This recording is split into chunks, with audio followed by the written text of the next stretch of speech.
22ನೇ ತಾರೀಕಿಗೆ ರಾಮಲಲ್ಲಾ ಮೂರ್ತಿ ಪ್ರತಿಷ್ಠಾಪನೆಯಾಗಿ 2 ವರ್ಷ ಆಗುತ್ತೆ. ರಾಮಲಲ್ಲಾ ಮೂರ್ತಿಯನ್ನ ಕೆತ್ತನೆ ಮಾಡಿರುವಂತಹ ಅರುಣ್ ಯೋಗಿರಾಜ್ ಅವರು ಇಂದು ಮೈಸೂರಿನಲ್ಲಿ ಮತ್ತೊಂದು ವಿಗ್ರಹವನ್ನ ಎಲ್ಲರಿಗೆ ಪ್ರದರ್ಶನಕ್ಕೆ ಇಟ್ಟಿದ್ದಾರೆ. ಅದು ಬಾಲಾಜಿಯ ವಿಗ್ರಹ.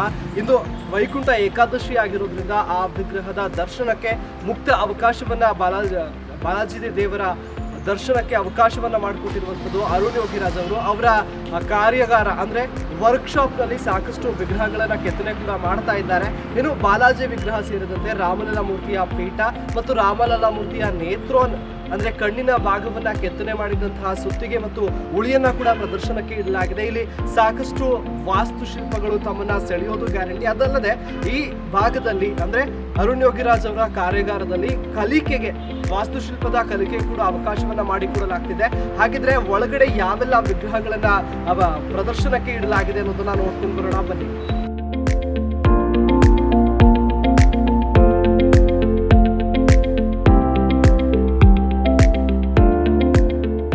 11ನೇ ತಾರೀಕಿಗೆ ಅಯೋಧ್ಯೆಯಲ್ಲಿ ವಿಗ್ರಹ ಪ್ರತಿಷ್ಠಾಪನೆಯಾಗಿ 1 ವರ್ಷ ಪೂರೈಸ್ತಾ ಇದೆ.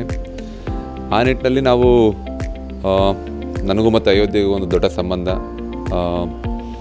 ಮೂಲ ವಿಗ್ರಹ ಮಾಡೋ ಅವಕಾಶ ಸಿಕ್ಕಿತ್ತು, ಪ್ರತಿಷ್ಠಾಪನೆ ಆಗಿದೆ. ಆ ಸಮಯದಲ್ಲಿ ಒಂದು ಪೀಠವನ್ನು ನಿರ್ಮಾಣ ಮಾಡಿದ್ವಿ ಅಲ್ಲಿ ಅಯೋಧ್ಯೆಯಲ್ಲೇ. ನಂತರ ದಿನ ಸಮಯದಲ್ಲಿ ಅದನ್ನು ಚಿನ್ನದ ಪೀಠವನ್ನು ಮಾಡಿ ಅದರಲ್ಲಿ ವಿಗ್ರಹನ ಪ್ರತಿಷ್ಠಾಪನೆ ಮಾಡಿದ್ರು. ಆ ಪೀಠವನ್ನು ಅಲ್ಲಿಂದ ತಂದು ನಾನು ಇಟ್ಕೊಂಡಿದ್ದೆ. ಅದನ್ನು ಜನಕ್ಕೆ ಒಮ್ಮೆ ತೋರಿಸ್ಬೇಕು ಅಂತ ಮನಸ್ಸಿನಲ್ಲಿತ್ತು. ಜೊತೆಗೆ ಕೆತ್ತಿದ ನಾವು ಕಣ್ಣನ್ನು ಮಾಡಲಿಕ್ಕೆ ಕೆತ್ತಿದ ಉಳಿ ಮತ್ತು ಸುತ್ತಿಗೆಯನ್ನು ನೋಡಬೇಕು ಅಂತ ಭಾಳಷ್ಟು ಜನ ನನ್ನಲ್ಲಿ ಕೇಳಿದರು. ಅದನ್ನೂ ಒಂದು ಪ್ರದರ್ಶನಕ್ಕೆ ಇಡಬೇಕು, ಅಟ್ಲೀಸ್ಟು ಅದನ್ನು ತೋರಿಸೋದು ನನ್ನ ಜವಾಬ್ದಾರಿಯಾಗಿರುತ್ತೆ ಅಂತ ನನ್ನ ಭಾವನೆ ಇತ್ತು. ಅದಕ್ಕೋಸ್ಕರ ಈ ಒಂದು ಪ್ರದರ್ಶನ ಮಾಡಿದ್ದೀವಿ. ಸಾಮಾನ್ಯವಾಗಿ ನಾವು ಸಾಂಪ್ರದಾಯಿಕ ಶಿಲ್ಪ ಮಾಡೋರು ಯಾವುದೇ ಪ್ರದರ್ಶನ ಎಲ್ಲ ಮಾಡೋದಿಲ್ಲ.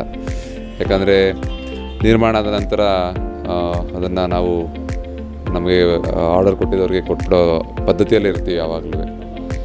ಬಟ್ ಈ ಒಂದು ದೇವರ ಮೂರ್ತಿ ಆಗಿದ್ರು ಅದರೊಳಗೊಂದು ಕಲೆ ಇದೆ. ಅದರಲ್ಲಿ ಶಿಲ್ಪಿ ಅವನ ಕಲೆ ಮತ್ತು ಅವನ ಕೈ ಚಳಕನ್ನು ತೋರಿಸಿರ್ತಾನೆ. ಪೂರ್ವಜರು ಭಾಳ ಸುಂದರವಾಗಿ ಮಾಡಿದ್ದಾರೆ. ಈ ಸಮಯದಲ್ಲಿ ನಾವು ಎಷ್ಟು ಮಟ್ಟಕ್ಕೆ ಮಾಡ್ತಾಯಿದ್ದೀವಿ ಜನ ನೋಡಲಿ ಅಂತ ನೋಡಿ ಅವರ ಒಂದು ಫೀಡ್ಬ್ಯಾಕ್ ತೊಗೋಬೇಕು ಅಂತ ನಮ್ಮ ಮನಸ್ಸಿನಲ್ಲಿ ಯಾವಾಗಲೂ ಯೋಚನೆ ಇತ್ತು. ಅದಕ್ಕೆಲ್ಲಕ್ಕೂ ಒಂದು ಸಮಯ ಕೂಡ ಬಂದಿತ್ತು. ಈ ಒಂದು ದೇವಸ್ಥಾನ ಆಯ್ಕೆ ಮಾಡಿಕೊಂಡು ಈ ಒಂದು ಪ್ರದರ್ಶನ ಏರ್ಪಡಿಸಿದ್ದೀವಿ.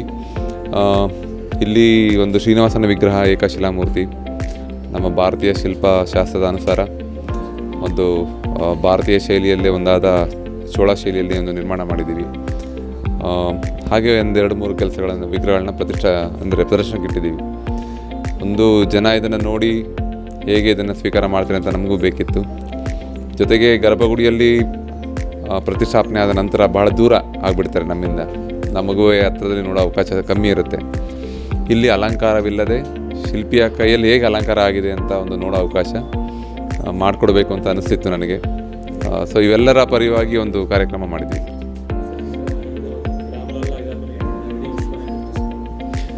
ಸರ್, ಅದು ತುಂಬ ದೊಡ್ಡ ಬೆಳವಣಿಗೆ ನಮ್ಮ ಸಮಾಜದಲ್ಲಿ, ನಮ್ಮ ಒಂದು ಮಧ್ಯೆ ಆಗಿರುವಂಥದ್ದು. ಯಾವುದೇ ಒಳ್ಳೆಯ ಕೆಲಸ ಮಾಡಿದ್ರೆ ಜನ ಗುರುತಿಸ್ತಾರೆ, ಒಂದು ಪ್ರೀತಿಯನ್ನು ನೀಡ್ತಾರೆ ಅನ್ನೋದಕ್ಕೆ ನಾನೇ ಒಂದು ದೊಡ್ಡ ಉದಾಹರಣೆ. ಇರ್ರೆಸ್ಪೆಕ್ಟಿವ್ ಆಫ್ ಅವರ್ ಏನಂತೀವಿ ನಮ್ಮ ಪ್ರೊಫೆಷನ್. ಕೆಲವೊಮ್ಮೆ ಒಂದು ಇತ್ತು, ಎಲ್ಲರೂ ನಮ್ಮ ಮನಸ್ಸಿನಲ್ಲಿ ಹಾಗೆ ಇತ್ತು, ಬರೀ ನಮ್ಮ ಕ್ರಿಕೆಟ್ ಪ್ಲೇಯರ್ಸ್ ಅಥವಾ ಫಿಲಮ್ ಆ್ಯಕ್ಟರ್ಸ್ನ ಮಾತ್ರ ಜನ ಈ ರೀತಿ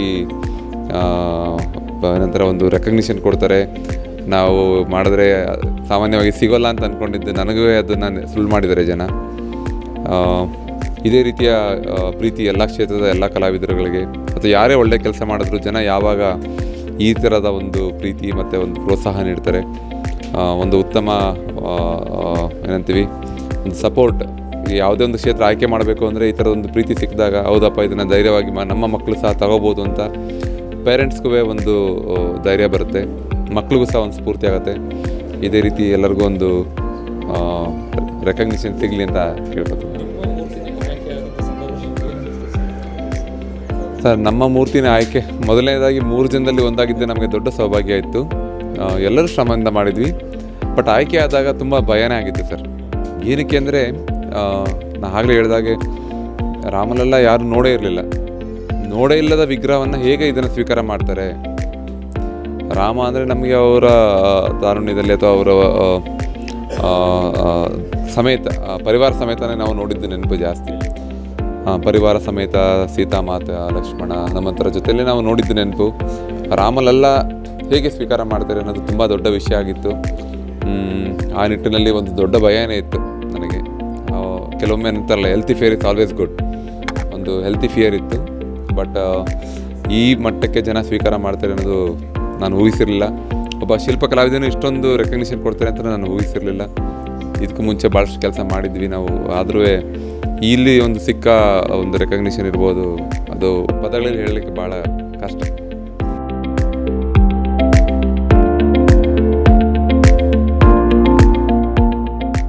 ಇದೊಂದು ಸೌಭಾಗ್ಯ, ಎಲ್ಲರಿಗೂ ಸಿಗೋದಿಲ್ಲ ಈ ಥರ.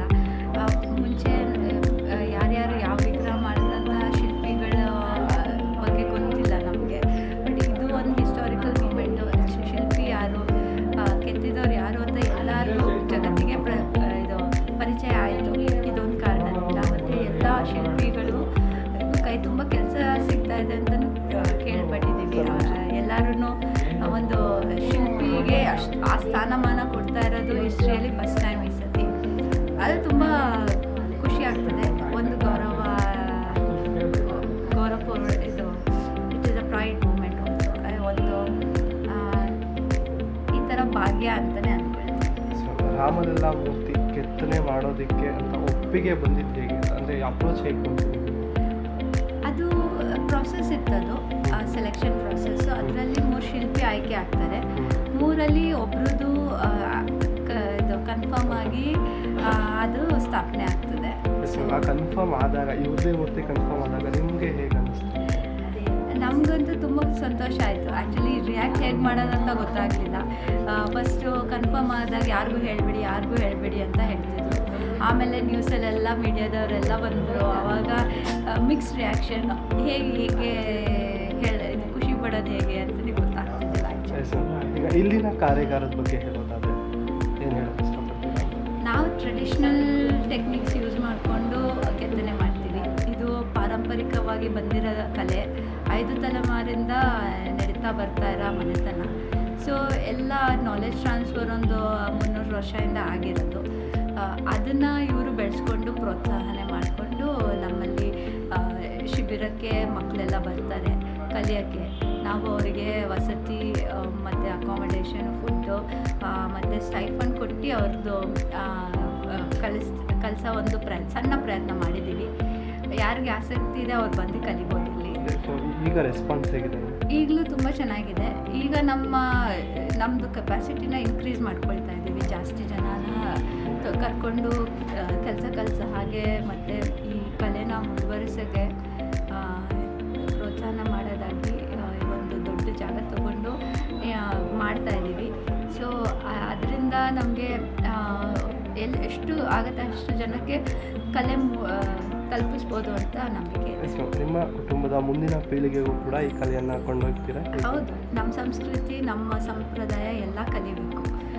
ಪ್ರತಿಯೊಬ್ಬರೂ ನಮ್ಮದು ಸಂಸ್ಕೃತಿನ ಬಿಡಬಾರ್ದು.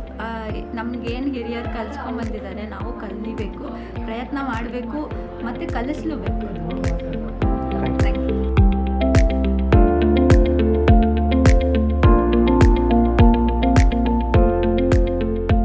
ತುಂಬ ಚೆನ್ನಾಗಿ ಅನಿಸ್ತು ಈ ಮೂರ್ತಿ ನೋಡಿದ್ದೇನೆ. ಅವ್ರು ಮಾಡಿರೋದಕ್ಕೆ ನಾವು ಅವ್ರಿಗೆ ಅಪ್ರಿಷಿಯೇಟ್ ಮಾಡಲೇಬೇಕು, ಆಯಿತಾ. ಆ ರಾಮರದೇ ಇದು ನೋಡ್ತಾ ಇದ್ದರೆ ನನಗೆ ಅಲ್ಲಿ ತಿರುಪ್ತಿದ್ದು ನೋಡೋ ಥರನೇ ಆಗ್ತಾಯಿದೆ, ವಿಗ್ರಹ ನೋಡೋ ಥರನೇ ಆಗ್ತಾಯಿದೆ. ಆ ಕೆತ್ತನೆ ಅಷ್ಟು ಚೆನ್ನಾಗಿ ಅಷ್ಟು ಇದರಿಂದ ಮಾಡಿದ್ದಾರೆ. ತುಂಬ ಖುಷಿ ಆಗ್ತಾಯಿದೆ. ನಾನು ಇವಾಗಲೇ ನನ್ನ ಕಸಿನ್ಗೆ ಫೋನ್ ಮಾಡಿದ್ಲು, ಬಂದು ನೋಡ್ಕೊಂಡು ಹೋಗಿ ಅಮ್ಮ ಅಂತ. ಅದಕ್ಕೆ ಬಂದೆ ನಾನು. ತುಂಬ ಚೆನ್ನಾಗಿದೆ ಇದು. ಏಕಾದಶಿ ದಿನ ವಿಗ್ರಹ, ಅಲಂಕೃತ ವಿಗ್ರಹಗಳನ್ನ ನೋಡ್ತಾ ಇರ್ತೀರಾ? ಹೌದು, ಇವತ್ತು ಇದೇ ಮೊದಲೇ ಬಾರಿ ನಾನು ಈ ಥರ ವಿಗ್ರಹನ ಅಲಂಕಾರ ಇಲ್ಲದೆ ನೋಡಿರೋ ವಿಗ್ರಹ ಇದೆ. ಫಸ್ಟ್ ಟೈಮ್ ನಾನು ನೋಡಿರೋದು. ತುಂಬ ಚೆನ್ನಾಗಿದೆ. ಇನ್ನು ಬೇರೆ ರಾಮಮೂರ್ತಿಗೆ ಕೊಟ್ಟಂತಹ ಪೀಠ ಕೂಡ ಇಲ್ಲೇ ಇದೆ. ಅದು ಹೌದು, ಇವಾಗ ನೋಡ್ತಾ ಇದ್ದೀನಿ ನಾನು. ಅದೇನೇನೆ ತುಂಬ ಚೆನ್ನಾಗಿದೆ. ತುಂಬ ಚೆನ್ನಾಗಿ ಅದನ್ನು ಇದು ಮಾಡಿದ್ದಾರೆ. ಅಲಂಕಾರ ಇದನ್ನು ಕೆತ್ತನೆ ಎಲ್ಲ ತುಂಬ ಚೆನ್ನಾಗಿ ಮಾಡಿದ್ದಾರೆ. ಅದರ ಕೆತ್ತನೆ ಎಲ್ಲ ಅದು ನೋಡಿ ನಂಗೆ ತುಂಬ ಖುಷಿ ಆಯ್ತು. ಇದು ನಿಜವಾಗ್ಲೂ ನನಗೆ ಅಲ್ಲೇ ಅದೆಲ್ಲ ನೋಡ್ತೀವ ಅಂದ್ಕೊಂಡಿದ್ವಿ, ಅಲ್ಲಿಗೋಗಿ ಅಯೋಧ್ಯೆಗೆ ಹೋಗಿ ನೋಡ್ತೀವ ನಾವು ಅಂತ ಅಂದ್ಕೊಳ್ತಾ ಇದ್ವಿ. ಅದು ಇಲ್ಲೇ ನಾವು ನೋಡ್ತಾ ಇದ್ದೀವಲ್ಲ ಅಂತೇಳಿ ತುಂಬ ಖುಷಿ ಆಯಿತು. ಹುಳಿ ಮತ್ತು ಸುತ್ತಿಗೆ ಕೂಡ ಅದೇ ತುಂಬ ಚೆನ್ನಾಗಿದೆ. ಹುಳಿ ಮತ್ತು ಸುತ್ತಿಗೆ ಅದನ್ನೆಲ್ಲ ಅದು ಮಾಡಿರೋದನ್ನೆಲ್ಲ ಅವರು ಅಲ್ಲಿ ಇಟ್ಟಿದ್ದಾರೆ. ಅಲ್ಲಿ ಅದು ತುಂಬ ಚೆನ್ನಾಗಿದೆ, ಅದು ನೋಡೋದಕ್ಕೂ. ಮತ್ತು ಅವ್ರಿಗೆ ದೇವರು ಅದೇ ಥರ ಇದು ಮಾಡಿ ಇನ್ನು ಮೂರ್ತಿಗಳು ಮಾಡೋ ಅಷ್ಟು ಶಕ್ತಿ ಅವ್ರಿಗೆ ಕೊಡಲಿ.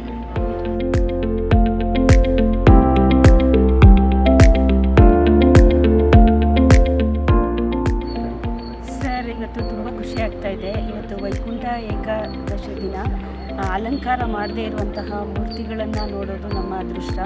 ಮತ್ತು ಈ ಥರ ಮೂರ್ತಿಗಳನ್ನು ನೋಡಿದ್ರೆ ತುಂಬ ಒಳ್ಳೆಯದಾಗುತ್ತೆ ಅಂತ ಹೇಳ್ತಾರೆ. ನನ್ನ ಫ್ರೆಂಡ್ ಶಿಲ್ಪ ಇಲ್ಲಿ ಈ ಮೂರ್ತಿಗಳನ್ನು ಇಟ್ಟಿದ್ದಾರೆ, ಬನ್ನಿ ಅಕ್ಕ ತುಂಬ ಚೆನ್ನಾಗಿರುತ್ತೆ ನೋಡಿ ಅಂತ ಹೇಳಿದ್ರು. ತುಂಬ ಖುಷಿ ಆಯಿತು ಸರ್ ಇದನ್ನು ನೋಡಿ. ಅದರಲ್ಲೂ ಅರುಣ್ ಯೋಗಿರಾಜ್ ಅವರು ಅಯೋಧ್ಯೆಯಲ್ಲಿ ಆ ಒಂದು ರಾಮಲಲ್ಲಾ ವಿಗ್ರಹವನ್ನು ಪ್ರತಿಷ್ಠಾಪನೆ ಮಾಡಿದ್ದಾರೆ. ಅದನ್ನು ನೋಡಿದಾಗ ನಮಗೆ ಏನು ಅನ್ನಿಸ್ತು ಅಂದರೆ ಬಾಲರಾಮ ಎದ್ದು ಬರ್ತಾ ಇದ್ದಾನೇನೋ ಅನ್ನೋ ಅಷ್ಟು ಖುಷಿ ಆಯಿತು. ಅವರೇ ಕೆತ್ತನೆ ಮಾಡಿರುವಂತಹ ಈ ಹಲವು ವಿಗ್ರಹಗಳನ್ನು ನಾವು ನೋಡಿದಾಗ ತುಂಬ ಖುಷಿ ಆಯಿತು.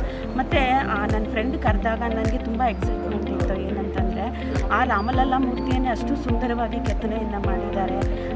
ಕಣ್ಣು ಮತ್ತು ಕಣ್ಣಿನ ಒಂದು ಆಕೃತಿ ಎಲ್ಲವನ್ನು.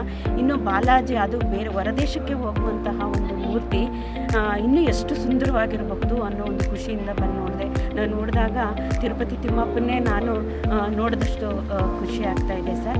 ಹಾಗಾಗಿ ನಾನು ಇನ್ನೊಂದು ಮಾತು ಏನು ಹೇಳಲಿಕ್ಕೆ ಇಷ್ಟಪಡ್ತೀನಿ ಅಂತ ಹೇಳಿದ್ರೆ, ಅರುಣ್ ಯೋಗಿರಾಜ್ ಅವ್ರಿಗೆ ಮತ್ತಷ್ಟು ಆಯುಷು ಆರೋಗ್ಯವನ್ನು ಕೊಟ್ಟು, ಮತ್ತಷ್ಟು ಶಕ್ತಿಯನ್ನು ಕೊಟ್ಟು, ಮತ್ತಷ್ಟು ವಿಗ್ರಹಗಳನ್ನು ಕೆತ್ತನೆ ಮಾಡಿ ಬೇರೆ ಬೇರೆ ದೇಶಗಳಿಗೆ ಕಳಿಸ್ಕೊಡುವಂತಹ ಶಕ್ತಿಯನ್ನು ಕೊಡಲಿ.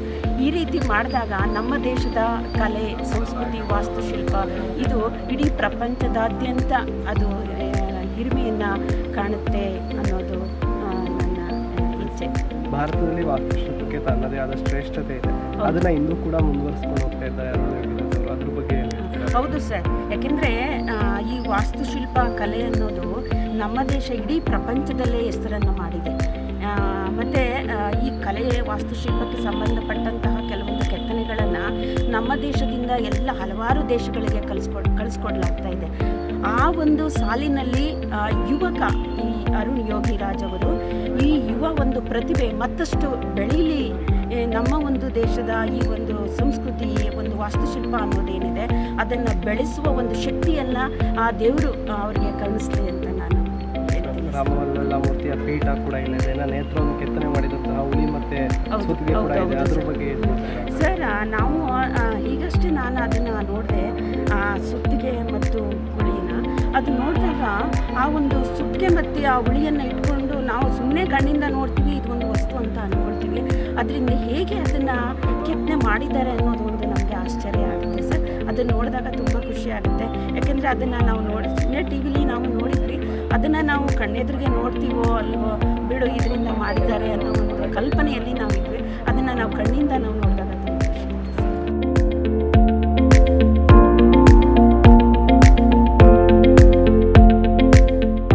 ನೋಡಿದ್ರಲ್ಲ, ಬಾಲಾಜಿ ಮೂರ್ತಿಯನ್ನ ಅದ್ಭುತವಾಗಿ ಅರುಣ್ ಯೋಗಿರಾಜ್ ಅವರು ಕೆತ್ತನೆ ಮಾಡಿದ್ದಾರೆ ಮತ್ತು ಪ್ರದರ್ಶನಕ್ಕೆ ಕೂಡ ಇಟ್ಟಿದ್ದಾರೆ. ಇಂದು ವೈಕುಂಠ ಏಕಾದಶಿ ಆಗಿರೋದ್ರಿಂದ ತಾವೆಲ್ಲರೂ ತಪ್ಪದೇ ಬಂದು ಬಾಲಾಜಿಯ ದರ್ಶನವನ್ನ ಇಲ್ಲಿ ಪಡೆಯಬಹುದಾಗಿದೆ.